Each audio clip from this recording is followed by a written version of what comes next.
श्री स्वामी समर्थ सगळ्यांना. तुम्ही असे उपवासाचे गुलाबजाम खाल्लेत का कधी? एकदा खाऊन बघाल तर नेहमी भरून खाल. नक्की ट्राय करा एकदा.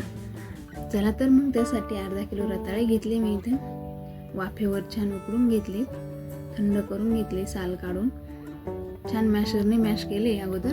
नंतर तर हाताच्या साहाय्याने एकही बॉल नाही राहणार इतपत छान मॅश केले. त्याच्यामध्ये मिल्क पावडर वापरली मी.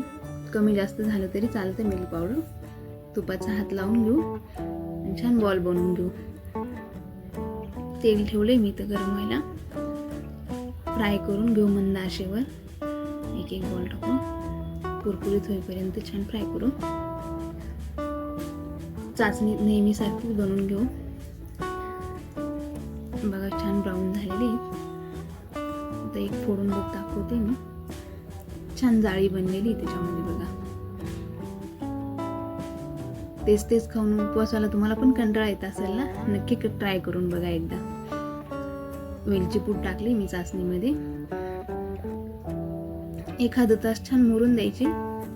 छान मुरले की सर्व करायचे.